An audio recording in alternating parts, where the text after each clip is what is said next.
Mae Govannen Mellon Nin. I thought I would do a Tolkien Tarot themed reading today. I've got my 3 Tolkien decks, the Titan Books Lord of the Rings deck, the Donaldson Lord of the Rings deck, and its sister deck here, which is the Terry Donaldson Hobbit deck. And to go with that, I will be using the Lord of the Rings Oracle deck and another couple of Oracle decks that I thought would really work with this reading. All that remains to be done is for you to choose which deck you feel most drawn to. I've actually put the Fool on each side because at the beginning of any journey we will always be the newcomer, the fool as it were. For the Titan book deck we have Frodo heading off on his quest, and for the Donaldson Lord of the Rings deck we have Gollum, and it says Gollum by a pool of water considers many possibilities open to him. And finally with the Hobbit deck we have Bilbo leaving Bag End to go on his adventure. I'm going to leave you with these for a couple of minutes and you can decide which one you feel most drawn to. Take care and I will see you at your reading.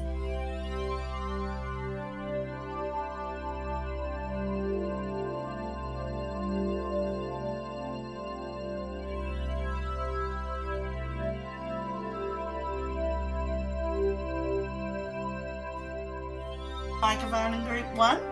Here is your reading. You have chosen the Titan Books Lord of the Rings deck and we are going to make a start. Right, the other Oracle decks I am using is the Woodland Wardens and the Old Lord of the Rings Oracle deck, which also goes with the Terry Donaldson decks. I've also used the Whispering Woods Oracle deck as well. It's just a lovely little deck which will hopefully give us some more insights into the reading. So without further ado we will get started. Our first little card is Time. Embrace the dewdrops of life before they disappear with the morning sun. That's telling us to make a bit better use of our time.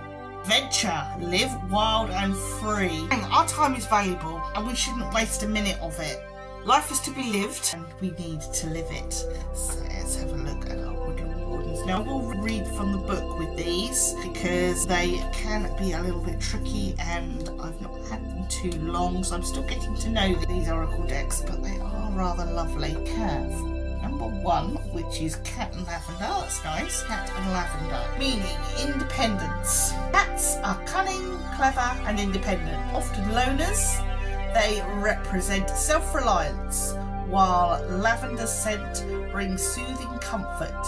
Its Victorian association with distrust reminds us to look inward, relying on our own instincts and inner resources. You can seek your full potential without depending on validation from others. Power, resourcefulness and the potential are key words to remember. And the next one we have is Fox and Ivy, meaning adaptability. Foxes are cunning, quick thinking and clever. When paired with ivy, they are a hardy plant that flourishes even in harsh environments. The fox reminds us to apply our cleverness towards adaptability. Allow the fox's ingenuity to guide you.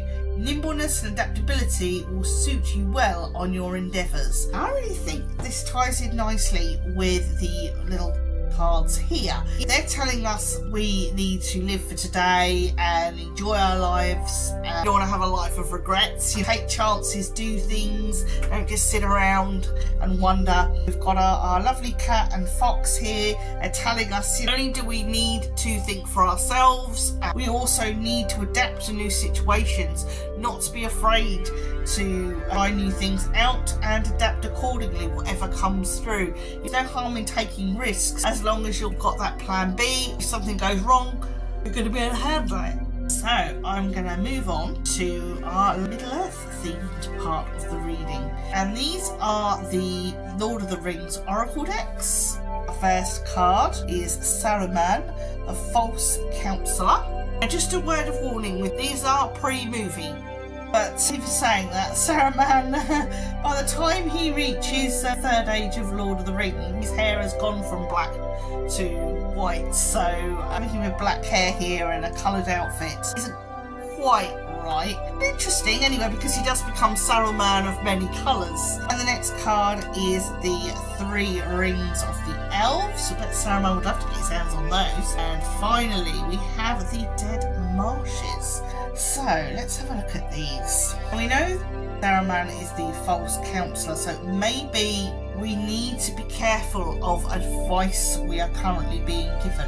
Especially as these woodland cards have been advising us to do our own thing, rely on our own instincts, and be prepared to take it on the chin if things go wrong. This perhaps is why, because there is somebody about who may mean well, may come across as well, but their advice might not be good for us.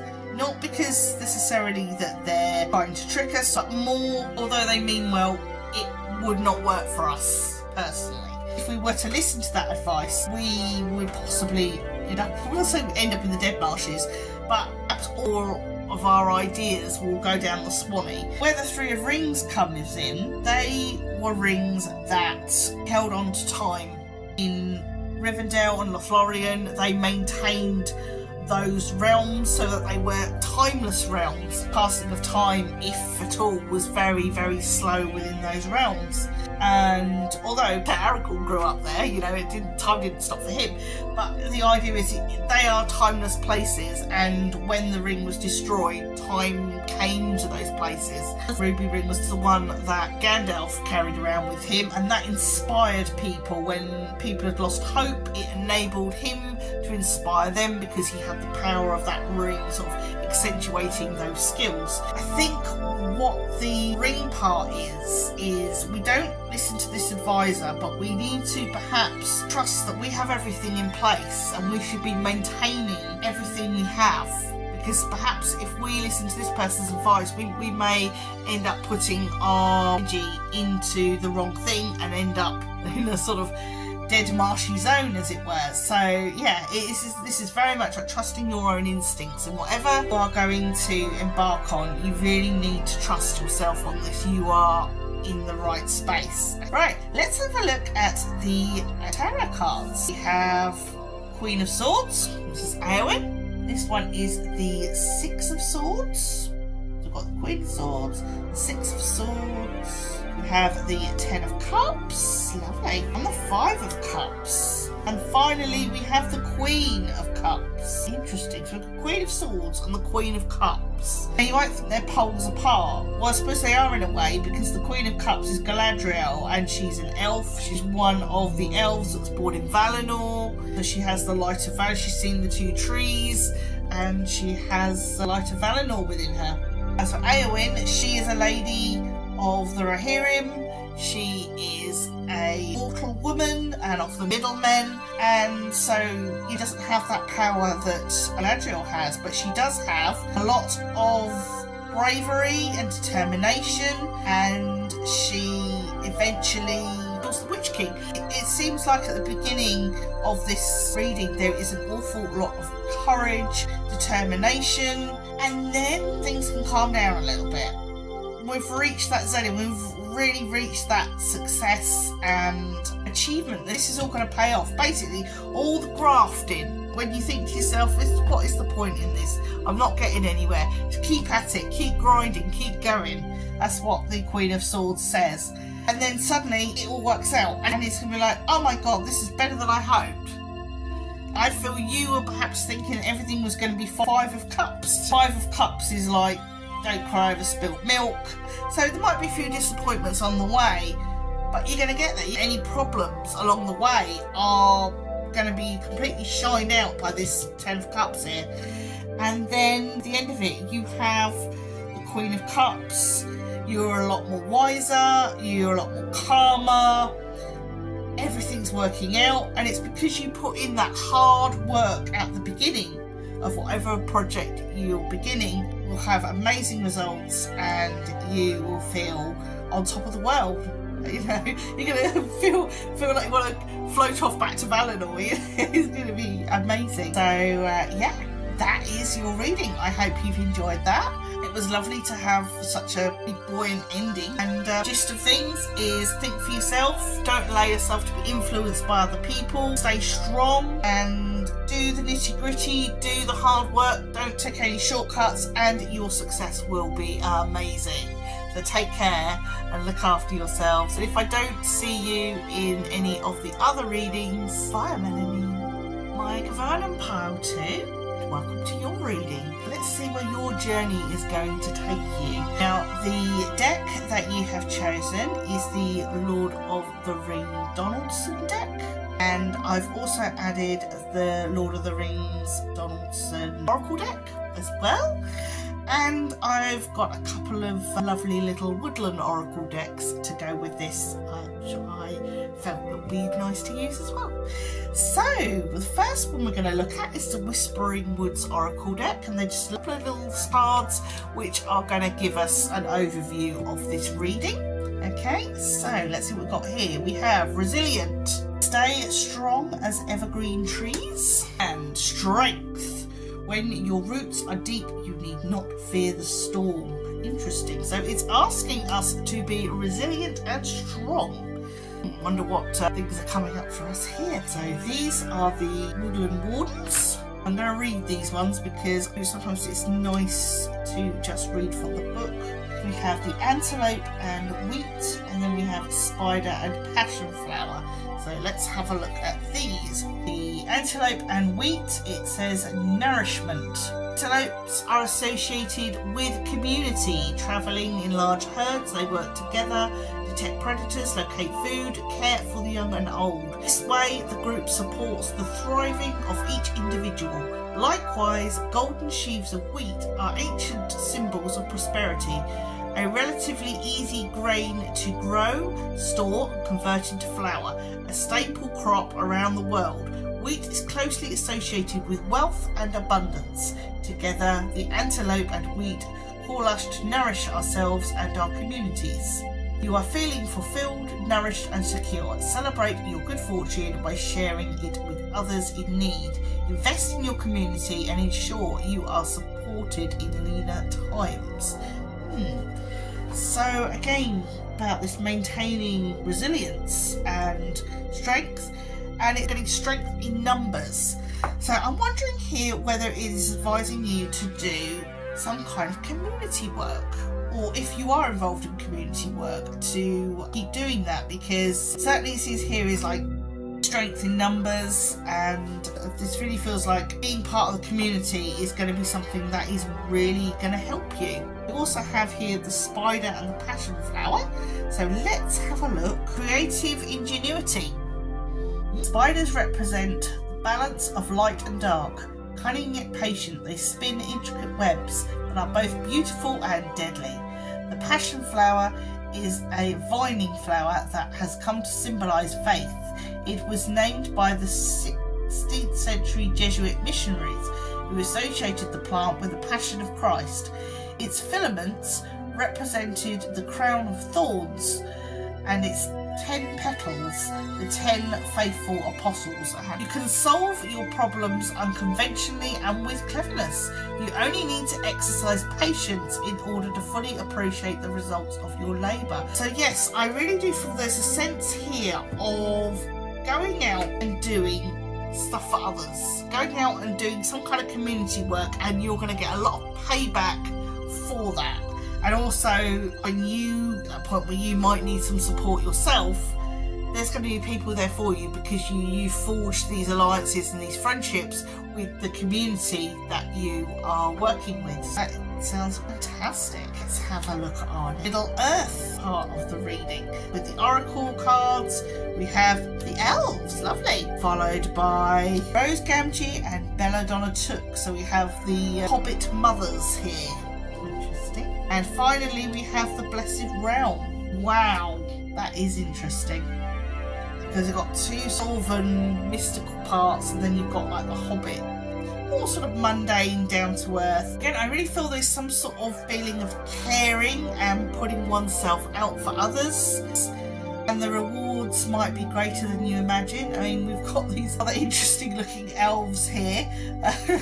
As I said, these are out before the movie, so these designs are like well over 20 years old. No less interesting and no less fantastical. Whatever you're going to put out, spirit will see you, your ancestors will see you, deity will see you, whatever it is that is important to you in the spirit realm, they see you, and they will send you synchronicities. They will reward you in lots of different ways you won't expect. There's so much love here, so much peace. It's nice to have this beautiful energy. Thank you.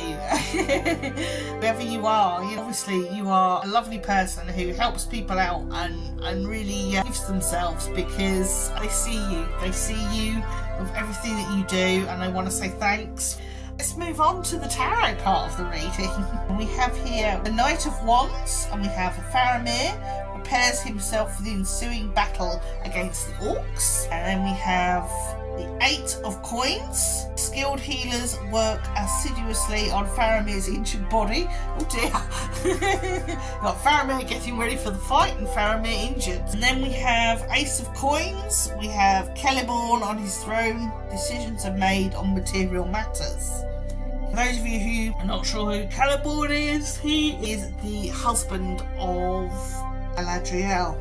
And then we have the Two of Coins, and it says Ents are moving to do their work elsewhere. Finally, we have the Fool, which would have been the card that would have guided you in. And we have Gollum, by a pool of water, considers many possibilities open to him. And I wonder if that's the pool of water where Faramir finds him again, linking in Faramir. And we've also got 3 coined cards. Fool is the major card. Yeah, this is rather interesting. Although we've got the spirituality bit here, we've certainly got mundane matters, real focus of this reading. I definitely feel there's something here about doing community work and then maybe being asked to take on more roles and responsibilities in regard of caring for others. Maybe your career's a carer, or that's a career that you're certainly thinking of, and if it was, yeah, go for it. I think you will find that very fulfilling. All I can say is keep up the good work. Whatever marvellous thing you're doing, keep it up. I hope you enjoy this. It's been a lovely, lovely, lovely reading. I was glad to be able to give it to you. And if I don't see you in any of the other readings, take care of yourselves. And Navaya Melanie.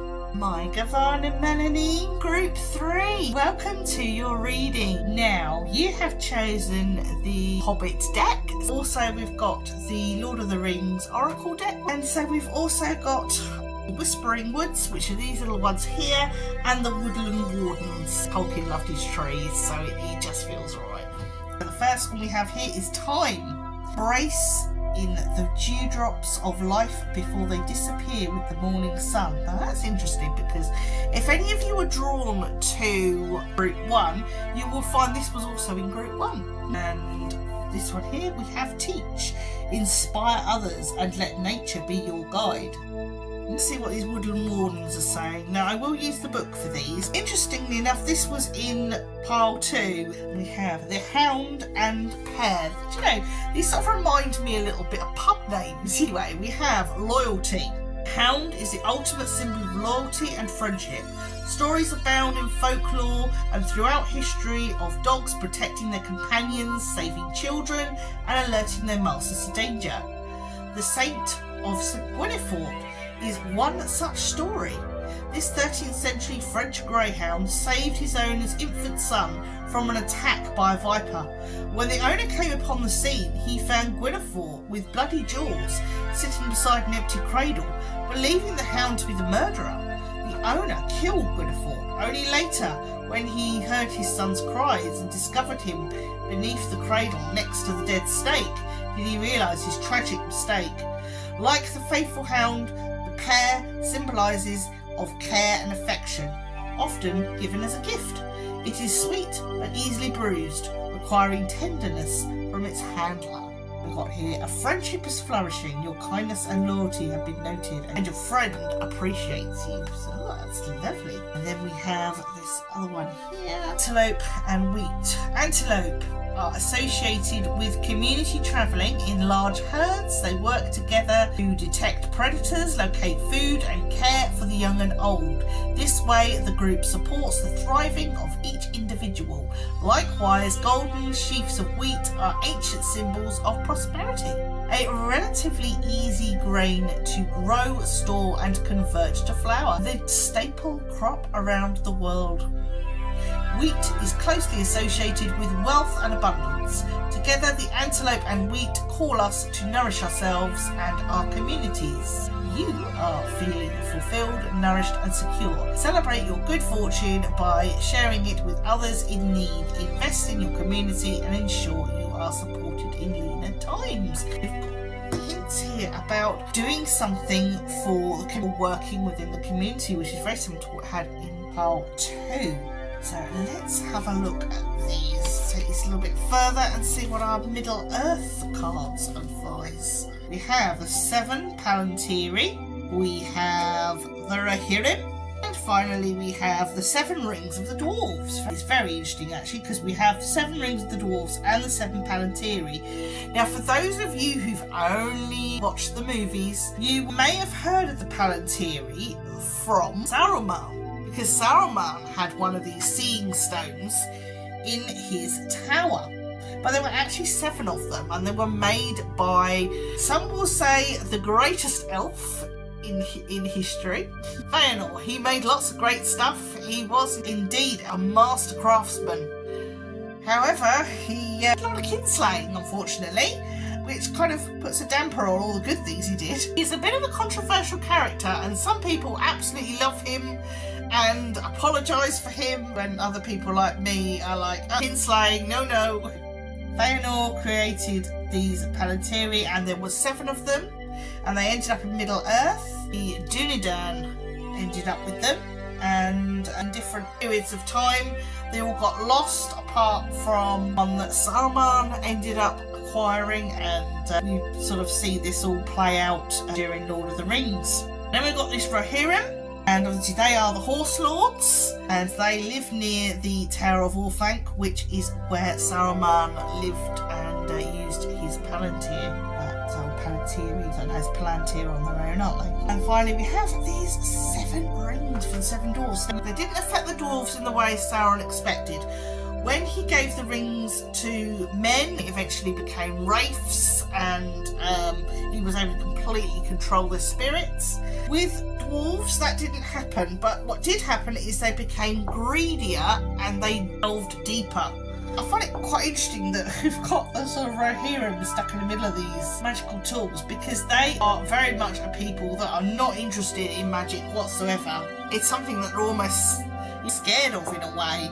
They're a little bit scathing about the elves of Lothlorien and Galadriel, and they consider her a sorceress.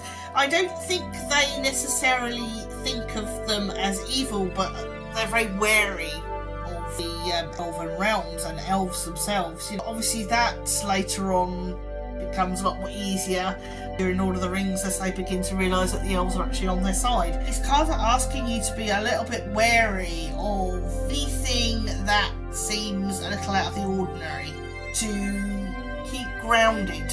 Anything too good to be true. I mean, these are magical items, but they each have a kind of downside as well. There's a sort of a dark side to them both, especially on the ring side of things. We need to be a little bit like the Rohirrim, and yes, we acknowledge these newfangled things exist, and it's great. Perhaps this is technology, and technology's great, but also technology has a dark side, and it has its problem. There's a very strong feeling I'm getting from these cards, which says handle with care, use as a tool. Technology can be a great thing when used correctly, but at the same time, I'm getting, be careful. This could be all about internet safety. Perhaps you are thinking about going into working with maybe cyber security or something like that, and either you're going to be teaching that or you're going to be learning that. I do feel there's something here about consultancy and being careful around technology. Maybe this is not necessarily saying you steer away from technology, but maybe this is advising that you might be the person to help others to be careful of technology. Right, so let's see what we got in the tarot cards. We have the Three of Swords, which will be Sting, Glamdring and Allcrest. For those of you who know the Swords of the Hobbit. We then have the Ace of Coins, which is the Arkenstone. And next we have the Hermit, which is Beorn, which is the guy who turns into a bear. We have the Fool, which is interesting because the Fool for Pile 2 turned up in their reading as well. Finally, we have the Eight of Cups. We have here 1 from 3 suits, so we haven't got any wands here. There's no wand action. We've got sparkly things, lots of sparkly things. I know what Eight of Cups means traditionally, but Hobbit cards can be a little different. So I'm just gonna check out this scene, because this scene I don't recognise from The Hobbit. I have read the books and watched the movies. Eight of Cups. Quick look at that. Ah, right. It's not a specific scene in the book, but this is somebody on horseback alerting people that the eagles are coming and save the day. Interesting. Right, okay.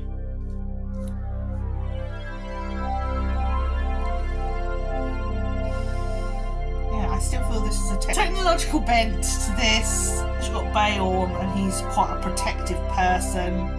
With the Three of Swords here, which can be sort of a heartbreak or disappointment card. I'm sort of drawn to foliage behind the card, as if it's like the World Wide Web or something. And the Arkenstone is like your information. It's really precious. I don't feel this is you being the victim. I feel this is you preventing others from being the victim. This is you going to the rescue. You're the eagles, that's what it is. Even if you're only at the beginning stage of your learning and deciding what you're going to do, but I feel there's a real sense here of, I just want to say, cyber security, cyber protection, something to do with protecting technology. I get that really, really strongly. It's like you're coming to save the day for other people who may not be as clued up on this as you are. So you're really going to go with this great service to other people, and it's going to be about teaching people to either protect themselves or being in a job where you protect other people in computers, in cyberspace. So well done you. That's really all I'm getting. I hope you enjoyed that. And if you are not drawn to any of the other readings in this video, then I shall bid you a good day, and bye, Mae Govannen Mellon Nin.